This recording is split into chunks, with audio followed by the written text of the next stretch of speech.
chers téléspectateurs de la chaîne Lumière du Congo, et merci de nous rejoindre pour cette nouvelle émission. Depuis la dernière élection présidentielle au Congo-Brazzaville, les 12 et 15 mars 2026, dont les résultats ont été contestés par une partie de l'opposition et de la société civile, le paysage politique et militant congolais continue d'évoluer. Face à ce que certains considèrent comme un échec stratégique de l'opposition traditionnelle et une crise persistante de gouvernance, de nouvelles initiatives voient le jour, aussi bien à l'intérieur du pays qu'à l'extérieur du pays, et notamment au sein de la diaspora. De nombreuses voix s'élèvent aujourd'hui pour remettre en question la légitimité du pouvoir politique en place et appeler à une réorganisation des forces engagées pour le changement. C'est dans ce contexte que je reçois aujourd'hui 3 activistes et résistants de la diaspora congolaise de France. Ils sont tous les 3 je vais dire, membres fondateurs du Comité national de résistance en faveur de la démocratie et de l'état de droit en République du Congo. Une nouvelle structure qui vient enrichir l'espace militant et politique congolais à l'étranger. Quel est leur constat sur la situation actuelle du Congo-Brazzaville? Pourquoi créer une nouvelle organisation alors que plusieurs mouvements existent déjà? Quelle vision porte-t-il pour l'avenir? Quels moyens d'action propose-t-il pour défendre la démocratie, l'état de droit et accompagner les aspirations du peuple congolais? Autant de questions que je vais aborder avec eux, avec mes 3 invités aujourd'hui. Merci à vous d'avoir accepté l'invitation de la chaîne Lumière du Congo. Et bienvenue sur notre plateau. Comme à l'accoutumée, je vais donc vous solliciter pour une présentation individuelle de chacun d'entre vous. Merci.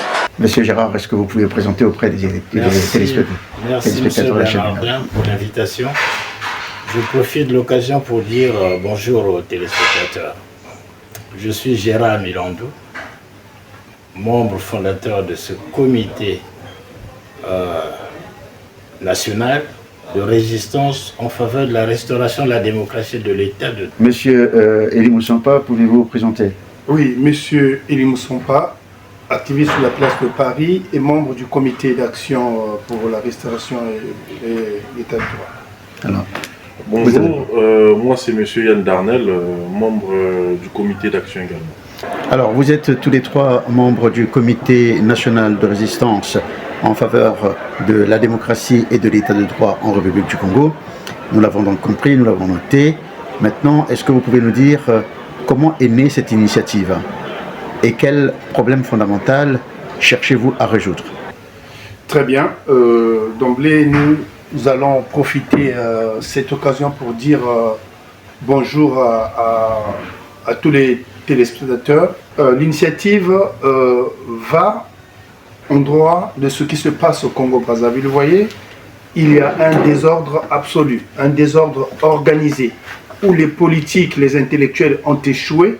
Et voilà pourquoi nous, on a pensé mettre ce comité en place pour répondre notamment à la situation critique, mettre, disons, ça hors la loi déjà, le mettre vraiment hors état de nuire.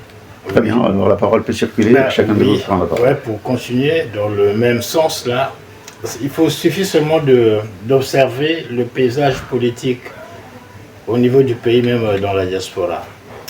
Qu'est-ce qu'on voit? Les partis politiques au Congo. Il y a des gens qui accompagnent le pouvoir, activement on les connaît. Mais il y a des accompagnateurs passifs. Les accompagnateurs passifs. J'ai perdu. Des gens qui critiquent l'action du pouvoir, mais à la fin des élections, on le voit, des fois ils disent que bon, on laisse faire, ils acceptent l'état de fait. Et pourtant, ils ont critiqué. Il y a des gens qui ont critiqué des politiques, mais qui n'ont jamais donné un traitement à suivre. Ils ont fait un diagnostic formidable. Mais ils ont été incapables de donner un traitement pour que le mal congolais puisse s'arrêter.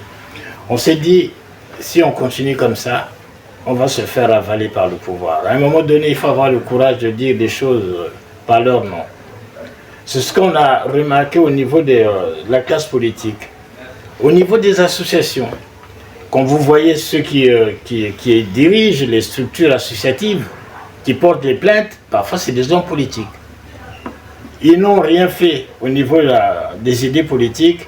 Ils utilisent les plaintes pour faire de la politique. On s'est dit, ben, c'est la confusion. À un moment donné, il faut appeler un chat un chat. C'est pas mauvais de porter des plaintes. Mais il y a quand tu es dans l'humanitaire, dans le social, il faut être dans ce domaine-là, que les politiques fassent leur travail. On s'est dit, il y a un vide qui est là. Il faut créer une structure, parce qu'on a vu des choses, quand vous voyez, ils portent plainte. Les premiers à porter plainte, c'était Siasia, colonel Twanga, tout ça. Qu'est-ce qui s'est passé? Ils ne sont pas allés plus loin. Il y a un problème. C'est que ça soit au pouvoir, il y a obstruction du processus, ça ne va jamais à la fin. Les plaintes qu'on dépose, ça a une valeur parce que les gens souffrent, ils veulent aller jusqu'au bout. Mais tant que ça sera là, ces plaintes n'aboutiront jamais. On s'est dit, c'est ce type-là qu'il faut virer. Les plaintes, on pourrait les porter au pays, même à l'étranger, mais il faut que ça aboutisse. Pour que ça aboutisse, la clé c'est ça. On se dit, on va créer ce comité national de résistance en faveur de la restauration de la démocratie et de l'état de droit. On appelle tout le monde, les politiques, la société civile. Il faut qu'on se dise que le moment est venu de regarder ce problème ensemble, de mettre Sassou dehors, que les politiques retrouvent leur lettre de noblesse. Mais il faut arriver d'abord à enlever Sassou du pouvoir. Voilà. C'est ça qui nous a conduit à créer ce comité. Alors, monsieur Elie Moussampa, quel regard portez-vous aujourd'hui sur l'état de la République et quelles sont, selon vous, les urgences nationales qui justifient votre engagement? En 42 ans, maintenant 43 ans, que nous sommes en train d'expérimenter ce fiasco, les gens qui ne se respectent pas, les gens qui n'ont aucun code de valeur, ils ne respectent rien. Donc, disons, le bilan est amer. Parce qu'aucun secteur au Congo-Brazzaville, s'il fallait donner des notes, aucun secteur ne peut avoir ne serait-ce qu'une petite note de 5. Vous voyez, le peuple souffre et on parle des vies humaines. On ne peut pas continuer à faire du mal comme ça sans qu'il y ait, disons, une réaction contraire. Et la réaction contraire, c'est celle qui est en train de se conjuguer là. On s'est levé, il faut qu'on aille discuter avec les Congolais dans l'esprit national. C'est-à-dire c'est la nation, toute la nation doit mettre pause à ce qui se faisait avant. Parce que nous savons tous, le diagnostic il est connu. C'est Sassou Nguesso et son petit clan qui se sont mis ensemble pour faire souffrir les Congolais. Qu'est-ce qu'on peut attendre d'eux? Ma foi, pour répondre à votre question, moi le bilan, elle est catastrophique. Et si ça ne tenait qu'à nous, même une heure, on ne peut pas donner à Sassou Nguesso. Il faut réorganiser les Congolais. Parce que je sais que nous croyons en ce peuple-là. On peut mieux faire, mais sans ce que nous avons pour l'instant. Ok, alors monsieur Yann, et vous de votre côté, quel regard portez-vous sur la situation socio-politique et culturelle du Congo-Brazzaville au jour d'aujourd'hui? Après, bien sûr, l'investiture de M. Denis Sassou Nguesso. Ok. Bon, moi je peux dire, après, c'est un peu le rôle de ce comité d'action. Ce n'est pas le regrouper des partis politiques ou quoi que ce soit. Nous, ce sont des Congolais qui ont compris qu'aujourd'hui, après 42 ans de pouvoir, rien n'a encore fait dans notre pays. Après cette investiture-là, nous avons vu pas mal de Congolais se plaindre, dire qu'on ne veut plus de Sassou. on ne veut plus. Mais ils sont nombreux à aller là-bas. Et ils ne sont pas allés parce qu'ils avaient, cette volonté de vouloir aller. Mais c'est parce qu'on les a imposés. On les a imposés. Moi, je connais des personnes qui sont des fonctionnaires qui n'ont jamais voulu aller à cette investiture-là. Mais juste parce que leur directeur leur a dit, il y aura la liste de présence. Celui qui n'est pas là, le lendemain, ça sera maintenant pire pour lui. Donc, ils étaient obligés de partir. Bon, comment les Congolais peuvent continuer à supporter ce genre de choses-là? Il n'y a pas de liberté dans notre pays. Ça, c'est quel genre de gouvernement qui fonctionne sans l'opposition? C'est-à-dire qu'aujourd'hui, nous voyons les opposants qui deviennent aujourd'hui de la majorité. C'est ça ce que nous ne comprenons pas. On veut que ce pays-là change. On veut que ce pays-là change. On ne peut pas continuer à vivre dans un pays comme ça. Nous, on veut que tous les Congolais se retrouvent. Comme il a l'habitude de dire que le Congo a assez de ressources, mais dans ce cas, que ces ressources-là soient profitables pour tous les Congolais. Et non pour un cercle de gens. Vous avez raison. Vous avez raison. Les Congolais, on les a dépossédés de leurs biens, de leur héritage. L'héritage qu'ils ont reçu de ceux qui ont fondé la République. Alors vous, membres du comité d'action, quelle est votre vision concrète pour le pays? À quoi ressemblerait la République que vous souhaitez reconstruire dans 5 ou 10 ans? Monsieur Gérard. C'est simple. Il faut qu'on arrive à une situation où l'esprit et la lettre de la Constitution soient respectés. C'est ça qu'on cherche. C'est ça qui est vraiment la base de tout. Un pays marche quand on respecte les lois. Et quand les gens vivent au-dessus de la loi, ils se prennent comme la loi c'est eux. Ça ne marche pas. On est dans un pays multiculturel. Mais si chacun venait avec sa loi, sa façon de vivre, on ne s'entendra jamais. Et donc, nous voulons passer à une situation d'un président élu légitimement et légalement. Pas un président de fait. Sassou Nguesso est un président de fait. On ne peut pas être président avec moins de 10% des votants. 90% des Congolais ont dit non à Sassou. Du coup, quand il parle de 95% qui ont voté Sassou, c'est sur les moins de 10% de la population qu'il tire ces 95%-là. Et il a fait par bourrage d'urne, même en faisant voter les morts. On s'est arrangé pour avoir ce que nous disons là, le truc, on a cherché par tous les moyens pour avoir des preuves. Donc, nous voulons sortir de cette situation qui date depuis le 15 août 1997. Sassou est hors la loi. Il se comporte comme Al Capone, le gangster. Les biens de l'État, c'est à lui, c'est à sa famille. C'est pas ça le Congo.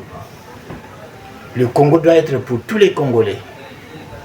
Et pour qu'on soit tranquille, qu'on pense à autre chose, il faut respecter la loi seulement. C'est pas la famille de Sassou, c'est pas ma famille à moi, mais c'est les Congolais. Quand tu es président du Congo, tu dois mettre l'État congolais. L'État c'est lui, c'est nous, c'est les autres. C'est très bien. Ça. Le reste viendra. Puisque vous êtes un comité national de résistance, si vous êtes un comité national de résistance, ça veut dire que vous décriez, ou encore vous ne reconnaissez pas la légitimité de celui qui s'est proclamé président de la République au Congo. Alors, vous, quand vous aurez, en disant, quelle est votre vision? Quelle est la République que vous rêvez? Voilà. D'ici dans 5 ou 10 ans, quelle est la République que vous rêvez d'avoir ou que vous rêvez de construire? Merci Bernardin pour cette question. Vous savez, le Congo, c'est un bijou de Dieu. C'est quelque chose qui nous a reçus. Et moi, je me souviens, à l'époque, dans ma génération, j'ai souvenir où le Congo, du dehors, puait le respect. Le respect, c'est quoi, en fait? Le respect de la chose publique et l'exemplarité. Les gens qui représentent l'État, c'est-à-dire qui me représentent moi, doivent d'abord être imprégnés du respect de la chose publique. La République n'est autre que le respect des règles et des lois qui permettent à gérer une société. Quand nous sommes dans la politique, qui n'est autre que la gestion de la cité, maintenant pour gérer la cité, il ne faut pas faire à sa tête. Sassou Nguesso, en fait, comme dit l'adage, il ne faut jamais rater le début. Lui, il a raté le début parce qu'il est rentré par la petite porte, notamment avec son coup d'État qui a coûté 10% de vies humaines. Lorsque on s'y prend comme ça, on est frileux de la loi. Et il n'y a aucun pays, je dis bien aucun pays ne peut se développer si on enfreint chaque fois la loi. C'est la loi qui organise, c'est la loi qui donne la paix, c'est le respect de la loi dans sa pratique légitime qui fait naître des citoyens, des bons citoyens. Mais aujourd'hui, qu'est-ce qu'on remarque? Regardez dans les nominations de Sassou Nguesso. Dis-moi qui tu fréquentes, je dirais qui tu es. Mais Sassou Nguesso, chaque personne qu'il tire, regardez les ministres, les nominations, c'est des gens incultes. Lorsque ils n'ont pas du mal, lorsqu'ils n'arrivent pas à réagir quand un Congolais est en train de se faire abattre comme un chien, ben ces gens-là sont indignes. Et ils portent le chapeau de Sassou Nguesso. Nous, on rêve la République que moi je vois. C'est lorsque le jour où un vendeur de charbon se fera respecter par un général d'armée. Et c'est le jour où la justice triomphera parce qu'il va interpeller tous ceux qui ont fait souffrir les Congolais, ou encore qui font souffrir les Congolais. Nous croyons à la justice, la loi, pour donner force à un État, sinon un pays. Ça commence par la justice. Et le reste suivra. Monsieur Yann, Oui. À votre tour, est-ce que vous espérez, est-ce que vous pensez que le Congo pourrait encore retrouver, comment dirais-je, la quiétude dans le temps? Est-ce que vous pensez qu'il y a encore une place pour l'espoir au Congo-Brazzaville? Je pense que oui, il y a de l'espoir, mais c'est aux Congolais de se réveiller. Tant que les Congolais dorment, ben, on ne va jamais compter sur cet espoir. On doit se réveiller. On doit forcer ce gouvernement à nous donner notre légitimité. On est obligé de se réveiller. Comment vous espérez imposer à ce gouvernement de vous donner votre légitimité, de vous rendre ce qu'il vous doit, c'est-à-dire la souveraineté du peuple? Une fois les Congolais sont unis, je pense qu'ils ne pourront plus rien contre nous. Très bien. C'est une parole importante. Vous parlez de l'unité. Très bien. Alors, je reviens encore donc, au comité national de résistance en faveur de la restauration de la démocratie et de l'état de droit. Ça, c'est donc le comité que vous avez mis en place. Quels sont les objectifs prioritaires de votre comité et quelles étapes avez-vous définies pour les atteindre? Pouvez-vous en parler? Monsieur Gérard Milandou, si vous pouvez prendre la parole en premier. Merci. Comme le nom l'indique, c'est Comité national de résistance. Ça veut dire que on veut atteindre toutes les couches sociales du pays, les Congolais où qu'ils se trouvent, du nord au sud, d'est, d'ouest, on veut rassembler ça. C'est un comité qui a 15 membres et qui fonctionne en présidence tournante.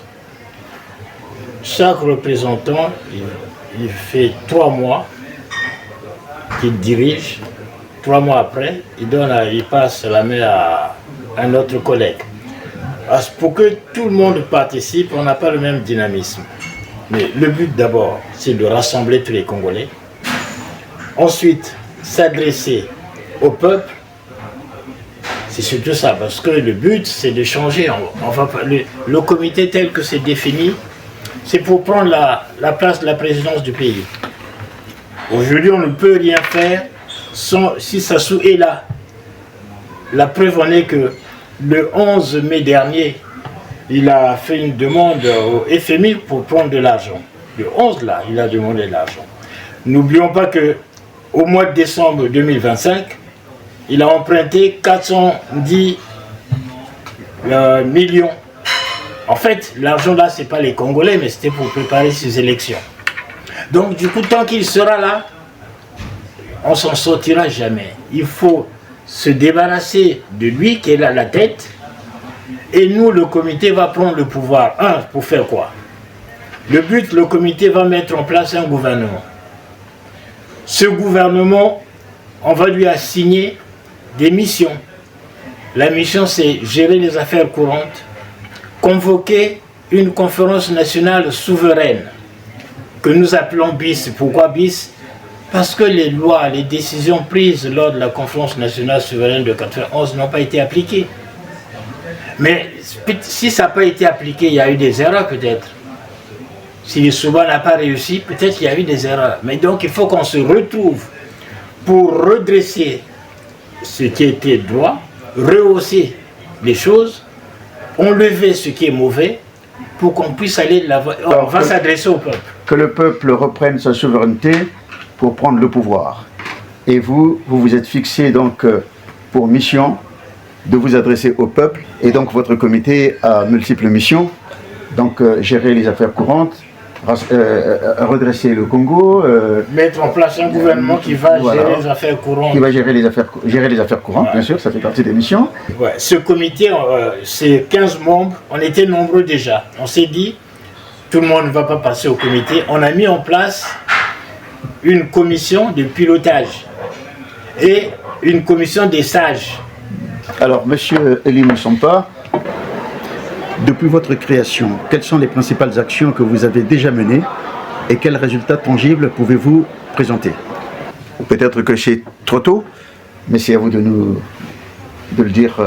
Oui, je suis très d'accord avec vous, mais comme toute organisation, on ne sait pas, vous voyez, une bonne idée, c'est quelque chose de réfléchi. Donc en amont, il y a eu des courriers qui sont partis et il y a des contacts jusqu'à aujourd'hui. On est en train de contacter les officines des États et puis les membres aussi. Et nous sommes en train de fabriquer le pont entre la diaspora et notre pays. Pour l'instant, c'est ce que nous faisons. Mais voyez comme l'idée, disons, précède les actions. Il y a beaucoup, déjà entre nous, lorsque on se concerte, on sent que ça bouge. Les Congolais ne veulent plus de Sassou Nguesso. Et quand le peuple ne veut plus d'un président, ils arrivent toujours au bout de leur souhait, à une condition qu'il y ait des gens dignes qui les accompagnent. Nous, c'est ce que nous sommes en train de faire. Alors, monsieur Yann, comment comptez-vous rassembler les Congolais? Alors, vous êtes ici au niveau de la diaspora, vous êtes dans l'Hexagone. Avant de parler de rassembler le peuple congolais, donc vivant au Congo, il faut déjà rassembler vos frères et sœurs ici au niveau de la diaspora. Quelles sont les idées que vous avez? Quelles sont des pistes, n'est-ce pas, que vous pourriez recommander au comité d'action afin de parvenir à ce rassemblement des Congolais de la diaspora? Parce que justement, les fissures, nous les constatons, nous les voyons, et voilà. Donc je pense qu'il y a nécessité de réunir quand même, de rassembler. D'ailleurs, ça fait partie aussi des missions du comité d'action. À votre avis, est-ce que vous aurez quelques pistes comme ça oui. à énumérer? Oui. Déjà aujourd'hui, nous pouvons dire que nombreux de gens ne s'en passent plus de TikTok. Tout le monde est sur TikTok. Déjà, ça c'est un des canaux que nous allons utiliser pour sensibiliser nos frères, nos sœurs congolais. Ceux qui pensent que le pays va mal. je répète encore, ceux qui pensent que le pays va mal. Et je pense qu'il y a nombreux aujourd'hui qui n'arrivent plus à s'afficher. Pourquoi? Parce qu'ils ont peur. Comment on peut vivre dans un pays où les gens ont peur? Donc vous comprenez, nous avons pas mal de gens qui se sont déjà joints à nous. C'est juste que ils ne peuvent pas s'afficher parce qu'en s'affichant, vu que notre pays c'est pas un pays de droit où le droit est respecté, c'est comme s'ils exposaient leur famille. Et donc nous avons pris ce courage-là aujourd'hui de nous exposer pour dire un peu quel est le but de notre combat. Comme mes aînés l'ont su le dire, notre but c'est pas s'accaparer d'un pouvoir. Notre but, c'est prendre le pouvoir où ça se trouve et le donner à qui d'autre. Le donner aux gens qui vont respecter les lois de notre pays. Le donner aux gens qui vont faire à ce que les Congolais se retrouvent dans leur pays.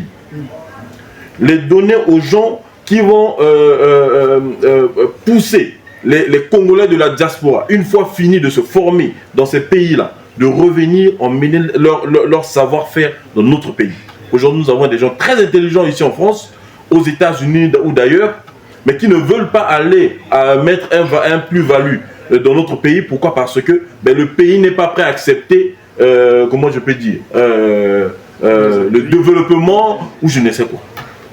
C'est ça. Et je pense que TikTok, c'est un des canaux qui est très idéal pour ce genre de manifestation. Alors très bien, donc vous énumérez là, vous rentrez là dans l'ère du numérique Oui. et du digital. Voilà, donc c'est un des moyens qu'il faut mettre à profit de votre comité pour pouvoir pour l'animer d'abord et pour faire passer les messages qui porteraient sûrement des fruits. Car aujourd'hui, comme vous le dites, tout le monde est quasiment, beaucoup de gens sont sur TikTok, sur les réseaux sociaux, et donc du coup, c'est un des moyens qui pourra vous permettre d'atteindre un maximum de vos compatriotes. Oui.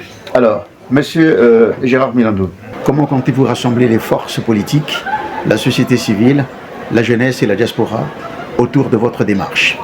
On a commencé, mais tout au début là, on sent les égoïsmes des gens qui pensent qu'on va les phagocyter dans la structure. Et du coup, on s'est dit, on va prendre un dénominateur commun pour rassembler ces gens-là. Et ce qui peut marcher, c'est établir les ponts entre le comité et ces structures politiques qui existent. Ils ont un objet social, ils fonctionnent. On ne peut pas leur dire de venir, mais qu'ils voient l'intérêt. Qu'est-ce qu'on mise? Rester dans le statu quo avec Sassou ou changer, revenir vraiment à la norme où les institutions vont marcher. Tous nous devons regarder et on travaille avec des gens qui sont vraiment d'accord avec nous dans cette vision-là. Mais en établissant des ponts avec ceux qui sont au pays surtout, parce que là, une révolution peut se construire à l'extérieur, mais c'est à l'intérieur qu'il faut la réaliser.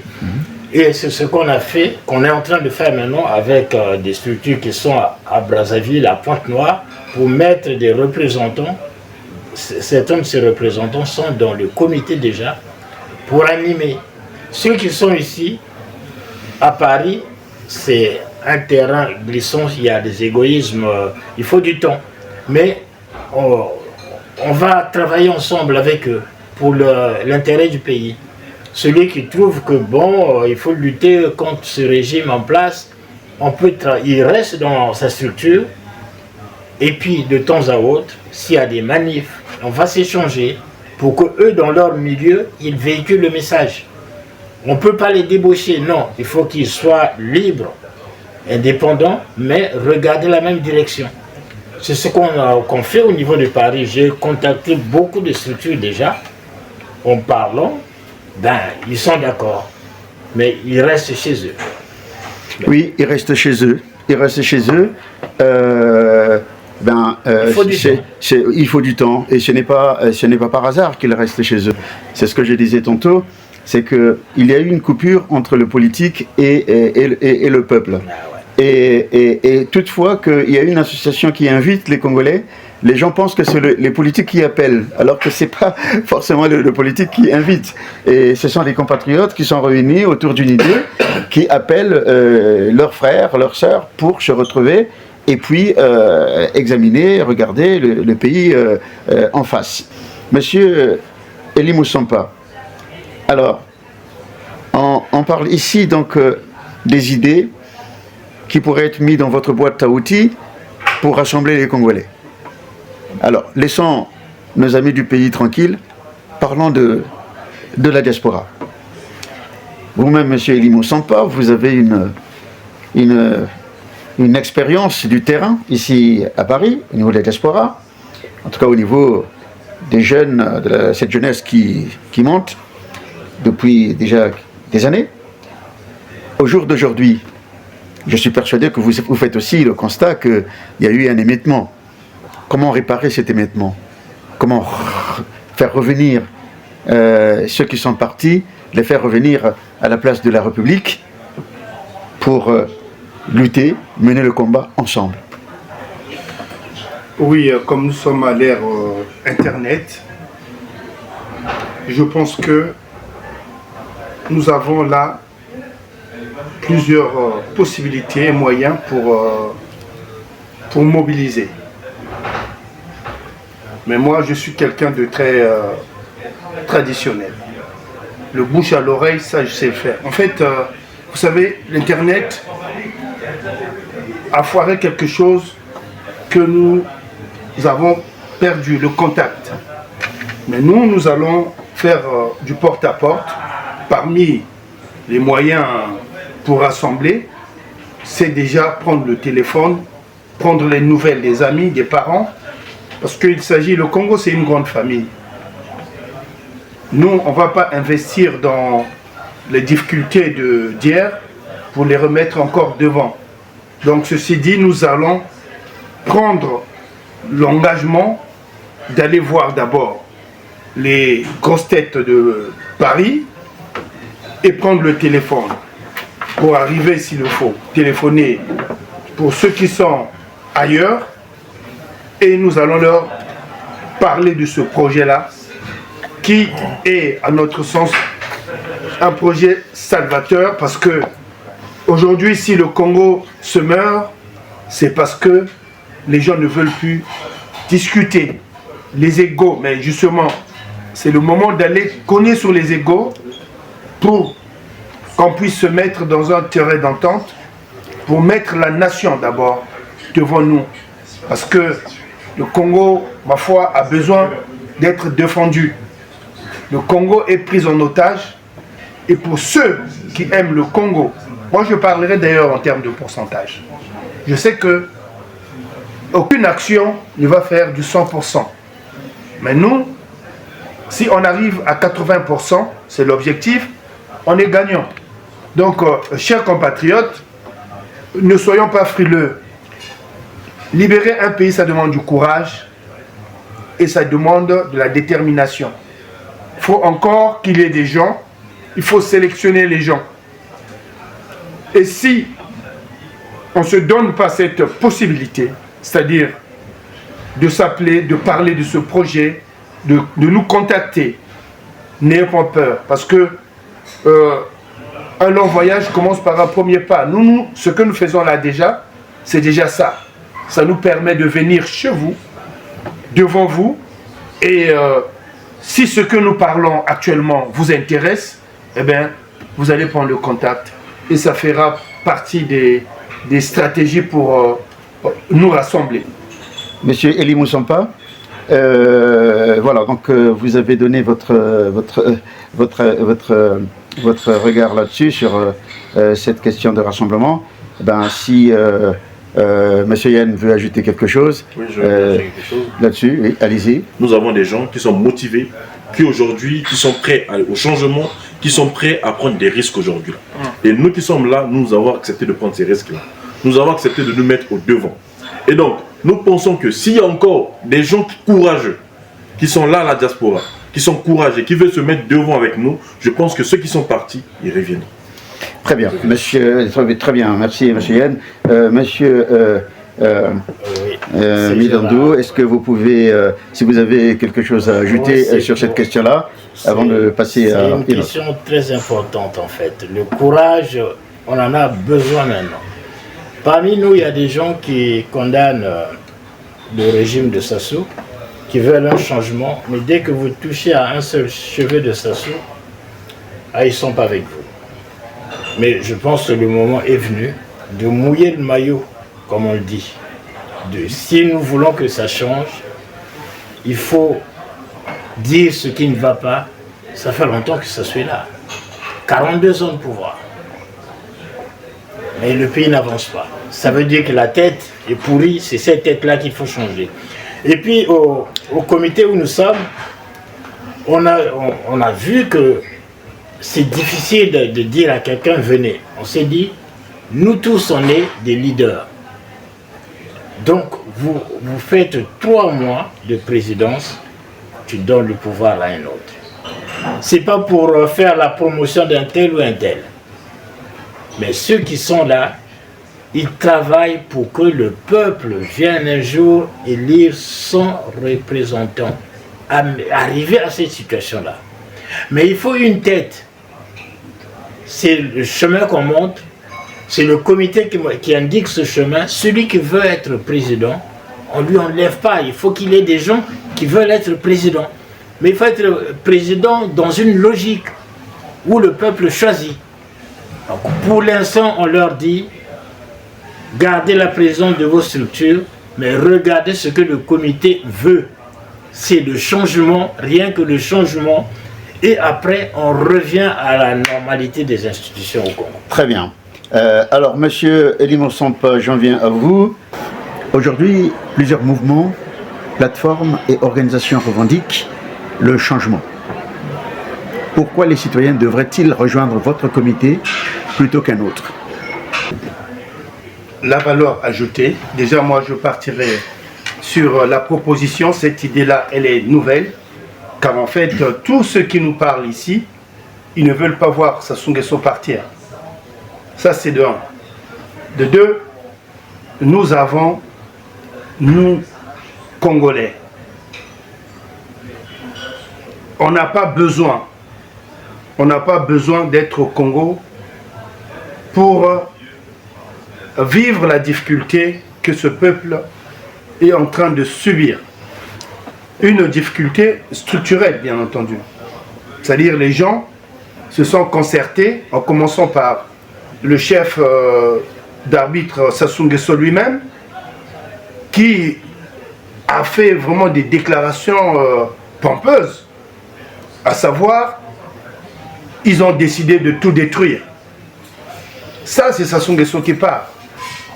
Et encore pas pour longtemps, il vient nous déballer comme quoi que la jeunesse doit se débrouiller, il n'y a plus de travail. Comme s'il en a déjà donné. Ben, au vu de ces déclarations, on ne peut pas rester sans rien faire. Maintenant, justement, vous avez raison, cher Bernardin, il y a pléthore des partis. Mais dans cet esprit pléthorique, il y a des partis qui veulent un réel changement et il y a des partis qui ne veulent pas que ça change. Des partis qui jouent et qui dansent le même refrain que Sassou Nguesso. Donc, ici, cette idée-là viendra faire une sélection. Parce que, qu'on le veuille ou pas, même si l'idée elle est bonne, nous allons voir la majorité des Congolais se retrouver dans cette idée-là. C'est le même cas, on va voir les partis qui sont aujourd'hui inertes bouger demain. Parce que là est la libération de notre pays.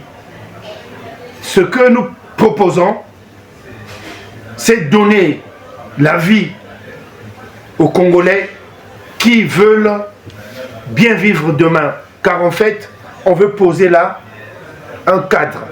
Un souffle nouveau. Un souffle nouveau. Donc là, s'il y a un cadre, ça veut dire que tout le monde doit rentrer dans le cadre. C'est pas ce qui se fait pour le moment. Et moi, je crois beaucoup à l'esprit collectif, notamment, je crois à la force de ce peuple-là. Voilà pourquoi nous avons eu ce courage-là d'être parmi les membres fondateurs de cette idée. Alors, monsieur Yann, monsieur Elie Moussampa vient de parler de l'esprit collectif, à juste titre. C'est important, l'esprit collectif. Dites-moi, parce que, on le sait, beaucoup d'associations, beaucoup de structures, même politiques, en viennent à se disloquer pour des raisons X, pour diverses raisons.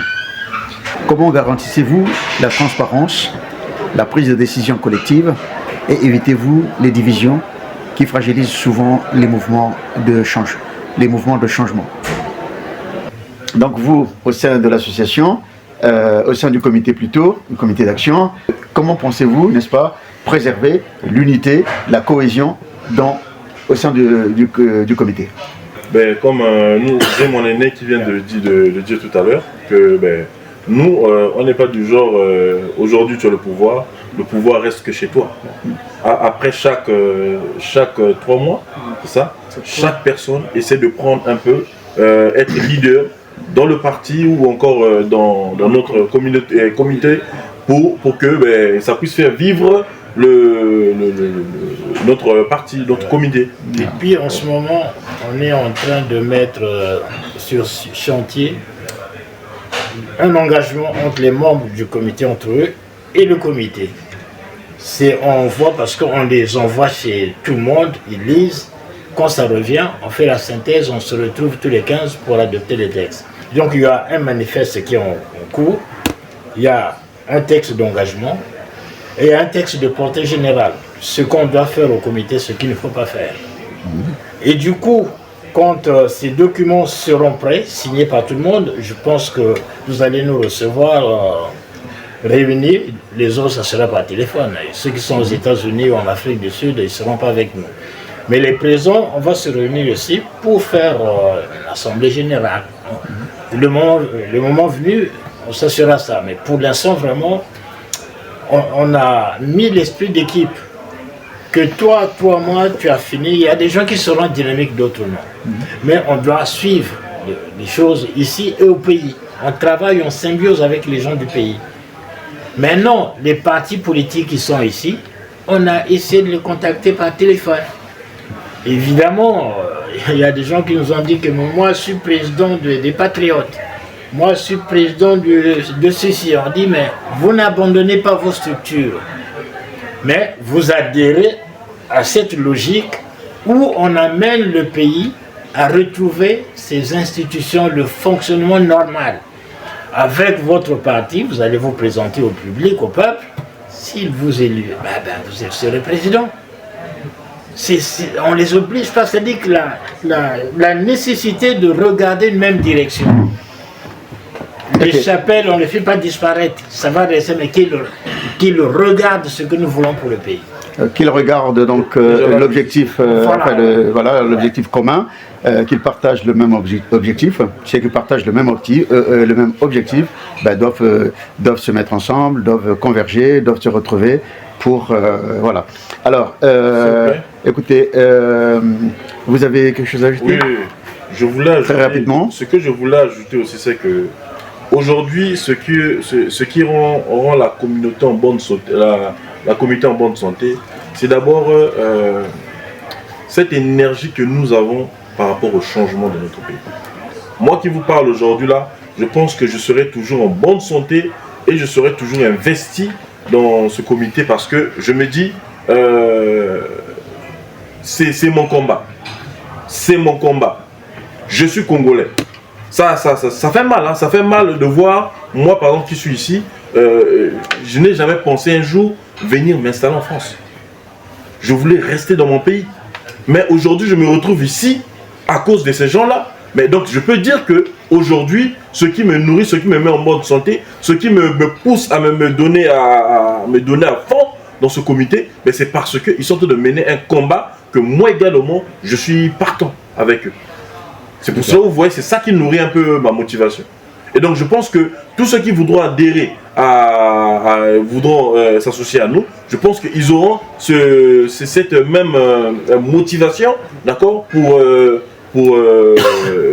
nous accompagner dans ce combat. Nous bannissons le tribalisme, le régionalisme. Nous, on accepte tout le monde. Que tu sois du nord, du sud, d'est ou d'ouest, on doit regarder le Congo, c'est notre patrie. Mais c'est pas parce que, c'est les hommes du sud, du nord qui sont là-bas. Non, on est des patriotes. Très bien. Alors nous sommes donc des patriotes, puisque nous sommes tous des patriotes. Maintenant, il faudrait que nous apportions la preuve de notre patriotisme. Monsieur Gérard Milandou, Monsieur Elie Moussampa, Monsieur Yann, nous arrivons au terme de notre émission. Je vais donc demander à Monsieur Gérard Milandou d'adresser un mot de fin au peuple congolais. Je dis bien au peuple congolais, parce que si nous sommes dans l'Hexagone, donc on nous appelle les Congolais de la diaspora, et cette diaspora, elle doit constituer quand même un laboratoire, un moteur, un laboratoire de réflexion, d'analyse, d'imagination, pour apporter du soutien au peuple congolais, à travers les associations qui sont là-bas, les partis politiques. Je voudrais, M. Gérard Milandou, pour cette émission, que vous adressiez, je vous passe donc le mot de la fin de cette émission, pour adresser une parole succinctement au peuple congolais. Merci, M. Bernardin. Tout ce que nous faisons dans le cadre du comité, ça concerne la vie du Congo et du peuple congolais. Mais pour que ça marche, il faut qu'ils adhèrent, qu'ils nous donnent un coup de main. Nous, aujourd'hui, c'est-à-dire que nous représentons un peu les 90% d'abstention des Congolais lors des élections de mars 2026. Nous ferons tout pour que le pays retrouve sa dignité au plan national et international. M. Sassou a reconnu que le Congo est riche. Mais ils ont adopté des programmes du FMI qu'ils ont appelés PPTE, pays riche mais très endetté. Ils ont reconnu qu'on est riche. Mais nous voulons mettre en avant la richesse qui doit profiter aux Congolais, à tous les Congolais. Il n'y a pas à dire qu'il n'y a pas assez de boulot dans la fonction publique. Non. On a des richesses qu'on veut les mettre à la disposition du peuple congolais. Voilà ce qu'on va faire, nous, pendant le gouvernement qu'on va mettre en place. C'est-à-dire qu'on va... Succinctement. Non. Tout ça, vous avez dit dans le développement. Là, il s'agit de donner un message au peuple congolais, un message d'espérance. Le message, parce que je vais vous proposer de faire une autre émission tout de suite. Là. Voilà, on a un projet économique et de développement du pays. On a l'idée de créer des villages agricoles. On a l'idée de remettre l'économie du Congo aux Congolais. Il y a trop des Ouest-Africains, il y a trop des étrangers et nous-mêmes, on n'en profite pas. Nous, on veut que notre pays, notre population vive heureux chez nous, au pays. Ça, c'est le sens de notre lutte aujourd'hui. Très bien. Merci, M. Gérard Milandou. Notre émission donc touche à sa fin. Vous avez donné le mot de... Donc, vous avez eu le mot de fin. Et c'est le moment pour moi de remercier nos téléspectateurs qui nous ont suivis et de leur donner rendez-vous à la prochaine émission sur ce plateau de la chaîne Lumière du Congo avec le comité d'action bien sûr. Merci beaucoup. Merci à vous qui nous avez suivis. Merci. Voilà. Alors,